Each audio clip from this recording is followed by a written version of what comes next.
ఓదార్పు యాత్ర Paladugu panchayat office centre కు చేరుకుంది. అక్కడ మహానేత విగ్రహాన్ని ఆవిష్కరించిన అనంతరం జగన్ మాట్లాడుతున్నారు. ఇప్పుడు లైవ్ చూద్దాం. అవ్వ తాతలు ఈ నడి రోడ్డు మీదకి వచ్చి నిలుచుని వస్తూనే చిక్కని చిరునవ్వుతో ఆప్యాయతను చూపిస్తూ ఆత్మీయతను పంచిపెడుతూ అన్నగాన్ని చూపిస్తున్న ప్రతి అక్క ప్రతి చెల్లెమ్మకు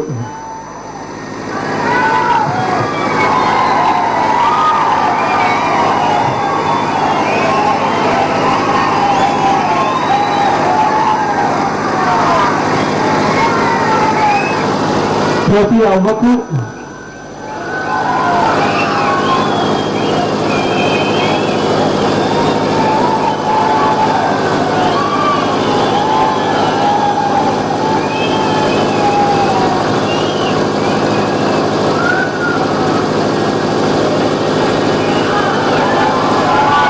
ప్రతి తాతకు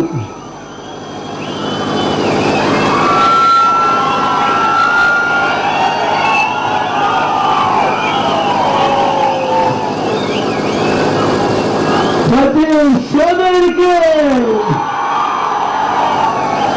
ప్రతి స్నేహితుడికి ఈ ఆప్యాయతలకు ఈ ఆత్మీయతలకు ఈ అనురాగానికి చేతులు జోడించి శిరస్సు వంచి పేరు పేరున హృదయపూర్వకంగా కృతజ్ఞత జరుపుకుంటున్నా.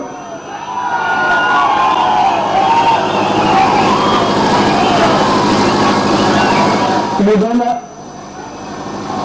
ఇంతని మండుతున్న ఈ ఎండలో ఈ నడుగుటు మీదికి వచ్చి నిలిచని ఆప్యాయతలు చూపిస్తున్న ఈ వేళ ఎవరైనా ఈ గ్రామానికి ఇక్కడికి వచ్చి ఈ ఆత్మీయతల మధ్యలో నిలిచిని ఎవరైనా అడిగితే దివంగత నేత ప్రీతమ నాయకుడు రాజశేఖర రెడ్డి గారు ఎక్కడ ఉన్నారు అని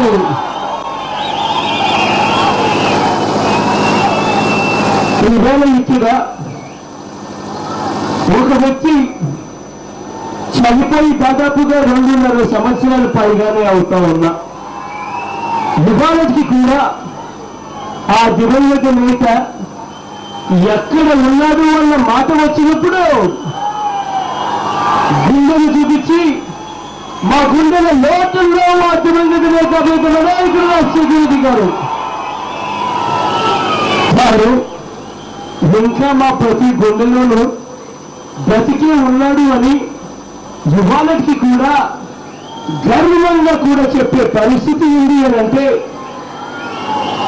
అటువంటి దివంగత నేత గురించి ఇవాళ నేను మాట్లాడాల్సి వస్తే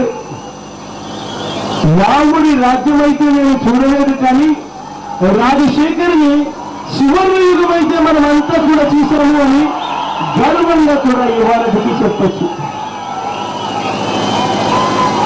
అటువంటి దివంగత నేత ఇవాళ మన మధ్య నుంచి వెళ్ళిపోయిన తర్వాత ఇవాళ ఒక్కసారి ఈ రాష్ట్రం వైపు తిరిగి చూస్తే ఆ దివంగత నేత మన మధ్య నుంచి వెళ్ళిపోయిన తర్వాత ఇవాళ ఈ రాష్ట్రంలో ఒక్కడంటే ఒక్క నాయకుడు కూడా కనపడటం లేదు. ప్రతి పేదవాడి గుండెల్లో జనగణ ముద్ర వేసుకోవాలని, ప్రతి పేదవాడి ముఖాన చిరునవ్వులు చూడాలని, చనిపోయిన తర్వాత కూడా ప్రతి పేదవాడి గుండెల్లో బతికే ఉండాలని, చనిపోయిన తర్వాత కూడా ప్రతి పేదవాడి ఇంట్లో తన ఫోటో ఉండాలని, అంతగా ప్రతి పేదవాడికి దగ్గర కావాలని, తపన పడాలని, తపతలే పడాలి అన్న ఆలోచన చేసే రాత్రుడు ఆ దివంగత నేత వెళ్ళిపోయిన తర్వాత ఈ రాష్ట్రంలో ఒక్కడంటే ఒక్కడు కూడా కనపడని అద్దుమాలమైన పరిస్థితిలో ఇవాళ ఈ రాష్ట్రాన్ని చూస్తూ ఉన్నప్పుడు బాధ అనిపిస్తుంది. ఆ దివంగత నేత కళల కన్నా ఆ స్వప్నాలన్నీ గాలిలోకి వెళ్ళిపోతూ ఉన్నప్పుడు బాధ అనిపిస్తుంది.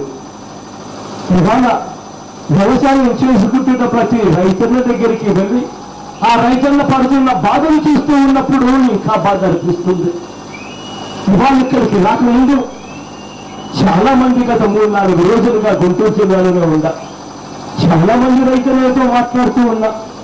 వస్తూ ఉన్నప్పుడు ఇక్కడికి కూడా రోడ్ల మీద వడ్లను వేసి ఉన్నప్పుడు ఆ రైతులను అడిగా, అన్నా ఎలా ఉన్నావు అని చెప్పి ఆ వడ్లను తాను చూపిస్తూ, ఇవాళ నేను వడ్లు అమ్మితే నా పరిస్థితి ఇవాళ బస్తా 750 రూపాయల కన్నా తెచ్చి వచ్చే పరిస్థితి లేదు అని చెప్పి ఆ రైతులను చెప్తూ ఉన్నప్పుడు బాధ అనిపిస్తుంది.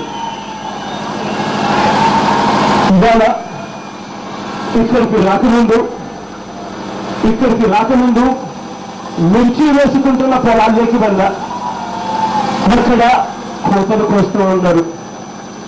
ఆ మిర్చి వేసుకుంటున్న రైతులను అడిగా, అన్న ఎలా ఉన్నావన్నా అని చెప్పి ఆ ప్రతి రైతున్న నోట ఒకే ఒక మాట వస్తా ఉంది, ఇవాళ ఈ సంవత్సరం మిర్చి పంట సరిగ్గా లేదు, కారణం ఏమిటన్నా అని చెప్పి నేను అడిగితే, ఒకవైపు వర్షాలు సరిగ్గా లేక అన్న కారణం ఒకటి చెబితే, రెండో కారణం విత్తనాలు సరిగ్గా లేని అద్భుతమైన పరిస్థితిలో ఇవాళ ఈ రాష్ట్ర ప్రభుత్వం మాకు సప్లై చేసింది కాబట్టి మా పరిస్థితి ఇంత దారుణంగా ఉంది. 30 క్వింటాలు రావాల్సిన ఇవాళ మిరప కేవలం 15 క్వింటాలు వస్తే గొప్పగా చెప్పుకోవాల్సిన పరిస్థితి ఉంది అని చెప్పి ఆ రైతుల్లో చెబుతూ ఉన్నాడు. పాలడుగులో ప్రజలను ఉద్దేశించి వైఎస్ జగన్ మాట్లాడుతున్నారు. ఇప్పటివరకు లైవ్